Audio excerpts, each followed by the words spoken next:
Good morning from WKYT News. I'm Bill Bryant, and we have a busy edition of Kentucky Newsmakers for you this weekend. Later, Lexington Mayor Linda Gorton will talk about her decision to run for a third term and the upcoming opening of the town branch park. But first, Kentucky Education Commissioner Dr. Robbie Fletcher is here with us. School bells are ringing across Kentucky. It's an exciting time, but there will also be some major changes ahead because of some new laws. We'll talk about some of those. Kentucky State Auditor Allison Ball also recently released a detailed look at the Department of Education and called for some major changes. And there is the changing federal landscape for education, including shifts in funding. Commissioner Fletcher is joining us now. Welcome. We appreciate you coming in. I appreciate the invitation.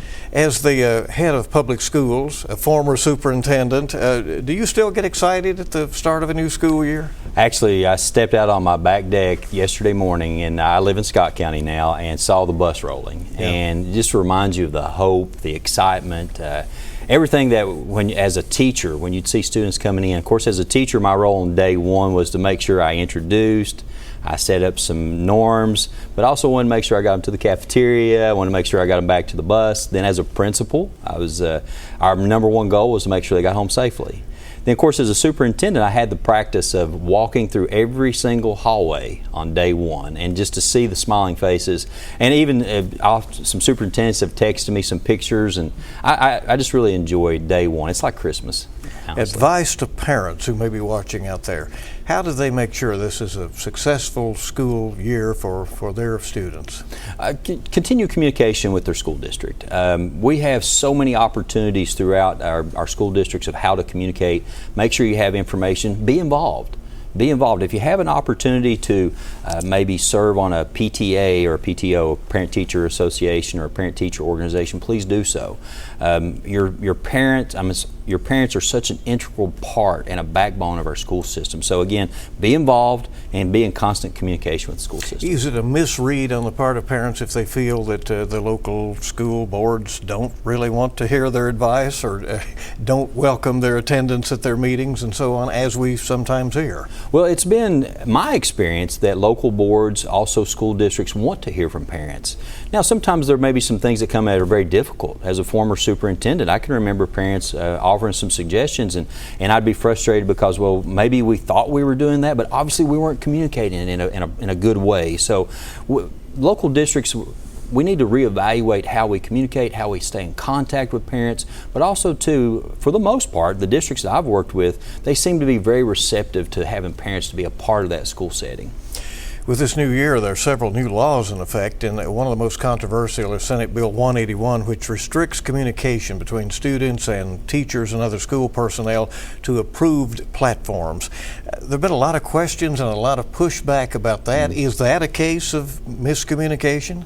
I think that there needs to be some tweaks within that law, and I will say that the senators and those that have been responsible for that bill, Senator Titchener has reached out to different K organizations and to KDE on how can we make this bill better. But again, the point of that bill, as I read through it, is how can we make sure that our students are safe? We want to make sure that parents understand this is who's communicating with your child, this is how they're communicating, and you have a right to see what the parents, what communication is going to your student. So again, the spirit of the law and the intention of the law, I think, is very good, and I think most educators would agree that it's good. Does it have some difficulties? Absolutely. For example, maybe we need to better define what is a relative and making sure those things are open so that we ease communication. But again, safety of the student is the priority. You would predict there will be some changes, though, when the legislature meets. I wouldn't be surprised. I believe that there's a group, we have a meeting coming up in the next couple of weeks, as a matter of fact, I believe, that deals with what are some changes and recommendations that we're hearing from school districts and maybe from parents about how does this need to change to make it more suitable, but still yet focusing in on the safety of the child. That's the most important thing. Senate Bill 2 bans cell phones in classrooms. Every district had to come up with a plan. Do you expect that law to have its intended impact? Well, we actually helped draft some of that work with our state legislature, and we heard a lot from other states. For example, some states just say automatically no cell phones during the school day. And at first there was pushback from parents and things of that nature, or at least that's what we were being told. But then all of a sudden students became more interactive at home, more interactive in the classroom. So there is some leeway within that bill of allowing a district to make some changes of when that could be possible they could use it. But again, it's like some districts or say bell to bell, no cell phones. And again, I think that we'll see more interaction with students and have that opportunity to see students become better communicators as a result of it. There's a tough new truancy law. It requires the county attorney to be notified if there are 15 unexcused absences. How big of an issue is absenteeism for Kentucky schools? And what are students missing out on by not being there? Well, if you look at some of the exciting things going on across our Commonwealth, one of the things as commissioner, I get to go visit schools and see what's going on. And we've done a ad campaign on chronic absenteeism and how can we bring that awareness to parents. And when we talk about chronic absenteeism, it's if you miss more than 10% of a school day, of a school year. So, you know, depending on the school district, there's so many opportunities that students will miss out on if they're not in the classroom. That number is decreasing. I want to say that we're around in the mid-low 20% of our students are chronically absent. And we'd like to see that decrease as we go forward. But again, depending on where you are and what's going on in the classroom, there's so many things that you're going to miss out on. And two, our ad campaign now really focuses on making sure that students know you belong. We want you to know that we're here for you, we're here to help you. We want to make sure that we help shape the goals of our students and shape where they go in the future and make sure they have those learning experiences, we call vibrant learning experiences, that put them on a career pathway, that give them the opportunity to shine and to grow and just really be productive members of society. So your hope is that the enforcement, the hammer, is the last resort? Well, you know, I think for school districts, our first line of defense, if you want to look at this as a tiered model, our first line of defense is, you know, how do we remove barriers, maybe food insecurities, maybe clothing insecurities, so to make sure students feel comfortable with being at school. And then also too, working with parents that may be students that are absent, how can we make sure that they're there? And then of course the hammer should be the last resort as you put it, but again, having that as that last resort. There's also some flexibility for schools to make up time that may be missed. And we know, I mean, these days weather's a huge issue and lots of schools are having to close for that reason, but there are other reasons, illnesses and other factors. Schools will still have to have 170 days of instruction, but they would have some flexibility to adjust their calendars. Well, we have there was a bill that was passed several years ago, when we've affectionately call it the boat dock bill, that really promotes for an alternate schedule for districts to start the Monday before Labor Day, I think is what's written into the law, but this is a little bit older. But allows districts to, you know, expand the time during the school day. And also, if you look at one of our bills last year, 241, that allowed districts to increase the time so they got the 1,062 hours in, not necessarily 170 days. But if you remember last year, we had historic flooding, we had historic snowstorms, we had tornadoes, we had flu, we had a lot of things that impacted the school day. And you know, once you get into June, it's very difficult to keep everyone focused, including students and sometimes even the commissioner, to keep us going in that June time. So we wanted to make sure that, first of all, we get that full time that we want with our students, but also give the districts the flexibility to say, okay, this is where we're going to end the school. So essentially longer days if they have to go there. Longer days is a part of that. Kentucky Auditor Allison Ball recently completed an examination of KDE and said widespread improvements are needed. 500 pages. Do you agree with most of her assessments, and are you attempting to comply? Well, what we've gone through, we've taken this as an opportunity to grow. And there are some things that we disagree with. You can start on page 466 of that audit report and to see what we may feel like should have been tweaked or maybe some changes in that. But I want to applaud the Kentucky Department of Education. Each of our offices have taken each part of this to say, you know, these are things that we feel like we can grow. These are areas that we can move forward with. For example, district facilities. What flexibilities can we offer to districts to help them with their facilities issues? Now, there's some issues that's a part of that too that we're going to need to help with the General Assembly. You know, for example, the nickel tax was brought up in that. And there's so many districts across the state that don't have the nickel tax, which really limits their school facilities and what type of improvements they can do. And they have to go to voters to get that approved. So how do we need to change that model to make sure that all districts across the state, and all students have the same level of facilities as they move forward. There's other suggestions in there, even on how the commissioner operates. If you look at our organizational chart, one of the things that the audit report points out is they thought it was very odd that the commissioner met with every single associate commissioner, that they report directly to me, as opposed to having maybe a chief of staff. Well, I appreciate that opportunity to work with each of my associate commissioners and talk to them at least once every 2 weeks to say what's going on in the world of special education that I need to know about, that maybe you need my help with, or maybe I need to contact a district. How do we make sure we work together? So there's some things in the audit that maybe I don't agree with, but on the other hand, too, there are some great opportunities for us to grow into. Well, you like the direct contact with your department heads. Absolutely. I enjoy the direct contact, and I have a great staff that's really focused on student growth. Commissioner, the landscape of federal dollars seems to be shifting. Kentucky did get some money. You worked on that throughout the summer that had been at least paused or withheld. President Trump wants to shift most decisions away from the federal government and to the state level. Do you welcome that? I appreciate the opportunity to make those decisions, that as long as we have that, as long as the funding comes with it. You know, making sure that there's not cuts into so many areas that, if you look at federal funding across our districts, a large percentage of our funding in our schools come from federal sources. So back in July, when that federal funding was being withheld and being reviewed, everything from Title I C, and we had Title II-A, Title III-A, Title IV-A, and Title IV-B. Now, Title IV-B, a lot of schools have 21st century programs that are after school. So that's the type of thing that was being withheld. So once that funding, you know, we entered in some conversations with the governor's office and also with the federal government, along with several other states, and then finally that funding was released. And so that you had to justify some of what Kentucky's doing? We actually put through a declaration of harm, of this is how it's harming our school districts, and made sure that was available. You're rolling out some new accountability standards, a way of assessing how things are going, and how is that going?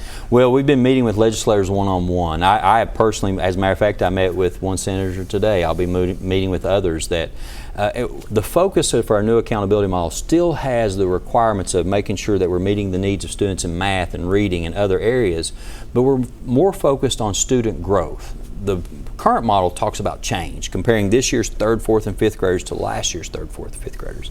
Now we want to focus more on where did you get this child and where did you take this child? What is the growth there? But the most exciting part about the new accountability model deals with local accountability. What are the characteristics that the local community expect of a graduate of a district? What, for example, do you expect a student to have great communication skills, collaboration skills? And AI is changing education so much, it's so important to have those competencies and soft skills as students move forward, but also to be able to navigate this AI world. So we're very excited about the local accountability model, and we highly recommend that if you haven't yet, get on our website, look at the local accountability proposal. We've called it Model Framework 4.0. And to see the changes, especially the local accountability. And we have so many districts across the state that have great local accountability models already. Rockcastle County, Fleming County, Allen County, Shelby County, and so many others that do a great job at local accountability. All right. Commissioner, thanks for coming. Let's have a good year and a safe year in our Kentucky schools, right? Well, absolutely. And we want to make sure that we're here to support. As all of our districts should know and our parents should know, we're here to support you. We're here to serve the students. And we want to make sure that this is another great year in Kentucky schools. Appreciate you coming. Yes, Thank sir. you. We'll be back with Lexington Mayor Linda Gorton, who has decided to run for a 3rd term as Kentucky Newsmakers continues. We welcome you back to WKYT's Kentucky Newsmakers, and it is so good to have you with us today. And we are moving along now to our interview with Lexington Mayor Linda Gorton. And the city is celebrating its 250th anniversary. The mayor's had a busy summer already. Gatton Park ready to open to the public, and Mayor Gorton has decided that she is up for a 3rd term running Lexington, recently announcing a re-election bid. The mayor joining us today. Thanks for coming. We appreciate that very much. Thank you, Bill. How did you arrive at the decision to seek a 3rd term? Well, I'm always very intentional about whether I'm going to run again. I never really had a grand plan, to like some people who are elected officials. I just do it every time I have to make the decision. I feel that there are several big projects I would like to see finished. That played into it a lot. One is a new government center, and we are getting very close to an agreement. And I want to see that through because I'm the 5th mayor to try to do this, and we need to do this so that our employees have a safe, pleasant place to work that's accessible in many ways to the public. You have a place in mind at this point. We do. We have not announced it publicly because we haven't signed on the dotted line yet. But it's downtown, and it's about 50 years younger than our current building. It would be a partial renovation, a partial tear down and rebuild of some things, and it would suit our needs very well. If people knew what kind of offices our employees are working in right now in the old Lafayette Hotel, which is over 100 years old, they would realize that our employees need a decent place. It's not going to be a Taj Mahal by any means. It will be a basic, good office building. Back to your decision to run. Yes. You were here a couple of months ago, and you did seem rather conflicted. So you weighed out, as you said, things you wanted to see done. And then personally, you have had a career as a nurse. You were on Urban County Council for many years and vice mayor, and then now 2 terms as mayor. So did you consider riding off into the sunset? Why not just kick back and relax, right? I did think about that. It was a somewhat difficult decision for me. In the end, I care very much about our city and about doing some specific things to take me through the end of my work. I could have not run, but in the end I had a lot of good encouragement from my family, my husband, my children, my grandchildren, and I realized that I really did want to see some things through to the end. And it's a great fit for me, Bill. I love my job. It's kind of like nursing, we look for signs of wellness in the city. We look for places where we need to work harder, and then we develop what we used to call in nursing a care plan and take some action. It is very similar thinking process. And I have wonderful teams inside government, terrific people who lead and get things done, and we work together. And so I am committed, if I can be elected again, to serving 4 more years. And then that, of course, will be the limit. I will have hit the term limit and I'll be done. You have always said public safety is your top priority. Does that jump up and become a frustration at times, the crime in the city that can so easily become very high profile when there are shootings or unsolved situations that get public attention? Yes, I think that's a really good question because it does. I want our city, if I had my druthers, I'd have 0 homicides. Now, I don't know any city in the nation that has that, but that is our goal. And it does sometimes jump up and hit you in the face. We've had another homicide. How can this be? And what can we do differently? We're always looking at how can we pivot and do things differently. It's important to think about that all the time. And I'm always trying to think of new ideas because maybe the same old thing doesn't always work, but it is always on my mind. And that's okay. It should be. Has the One Lexington effort, for instance, been a success in your view? One Lexington has been one of the best things we've ever done. And the reason I say that is because it's very different. It is work deep in the community. Our One Lexington team partners with lots of people and nonprofits in the community. They go to people's homes when they've been, somehow affected by violence. They work with individuals. They work in the school system. They do mediation. It is a full-blown process that in in the beginning, I never imagined. When I hired Divine Karama, I didn't really know how this would look, but I knew he could do this, be the leader of this team. The team is fantastic, and they do work that no one else will do. They have great partnership with police, of course, but they have nonprofits. They have their summer It Takes a Village program. They have their scholarships, Be the Change. The messaging is positive. They have 100 men in the community who are mentors. This is big stuff, and it's different from traditional approaches to youth violence, and they've had some great successes, so we will continue that. There are entities who want to bring solar farms to Lexington. There are a couple of proposals. There's also opposition, as we know. Do you see solar farms as having a future in Fayette County? I do. I like solar, and I like having diversity of energy options.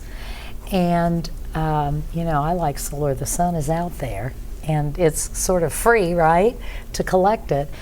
But what I have a difference of opinion with is the folks who think we ought to put them on productive farmland. And then, oh, by the way, in the meantime, since we talked, we got this unsolicited proposal for our landfill. Well, I've been working on the landfill solar now for quite a while, and we finished our phase 1 study, and it looked very promising. And now we have another entity that wants to do solar there. That landfill will never have any other use. It can't be farmed. It can't be built upon with a building or anything like that. So we have put out an RFP, because with an unsolicited proposal, we need to ask, is there anybody else out there who has a proposal they want to add? And we'll look at it, and then we'll make a decision. This is a good idea, and it will use the sun, and it will benefit Fayette County. They will lease our land for about 40 years, and this is good. This is a really sustainable option. You predict that will happen? I do. I think one way or the other. We are going to have solar. I think Lexingtonians like solar. The government has put solar on many of our fire stations. We are building our new senior center with solar on it. We believe in this source of energy. And so we are doing some of those kinds of things. Then I'm going to ramp up my working group that will look inside the urban service boundary and see what more can we do to use solar inside. What about surface parking lots? You know, there are a lot of things we can do in our community to put solar. Another elusive challenge for you and other mayors has been homelessness in the city. You do plan to appoint a commission to take a look and make recommendations, yes, right? I have been working on that, and one of my co-chairs is on vacation, so I'm going to announce all that probably late August, and they have always, the target date for starting is in early September. And this will take a broad look at homelessness. Should we be doing things the way we've always done them? Should we be looking at some different approaches? And there are some cities out there that are taking a little bit different approach, and they're lowering their homeless numbers. That's what I would like to see happen. Gatton Park on the Town Branch. It's coming. Bit of a long name. It's set to open to the public on August 23rd. Yes. What should Lexingtonians expect? They are going to have about a 9-acre park. It was totally privately funded. It will have a nice amphitheater with place for concerts and events. It has a children's play area. It has dog park. It has public art. They have daylighted the town branch, the elusive stream that runs under the city. Right. They've daylighted quite a bit of it. It's actually beautiful, and it's going to be something for everyone, kind of. And there'll be a great lawn that is, you know, you can take your Frisbee, Bill, or you can, you know, have a pickup game of soccer, whatever you want to do there. It's for people. A few seconds left. Are you proud of the way Lexington has celebrated its 250th anniversary? I love how we've celebrated our 250th anniversary. Kip Cornett and Eunice Beatty, the co-chairs of the commission, have led the way. We hear from people all the time, oh, we want to do this again next year. And it's producing some legacy projects that we think will continue. And people are having a great time. Do you remember June was Come Home Month? Right. The numbers are in. They're not public yet because they're still looking at them. We had a tremendous jump in people who came to Lexington, just like we asked them to in June. People love Lexington, and we will see some projects come back next year that people really like. And still some more events before the end of the year. We still have a few months left. All right. Yes. Mayor, I do appreciate you coming in. Thank you very much. For giving us some time, and we'll see you again soon. All right. Thanks, Thank you. Bill. All right, everybody, stay with us. We'll wrap up WKYT's Kentucky Newsmakers. A little word about next week's program in just a moment.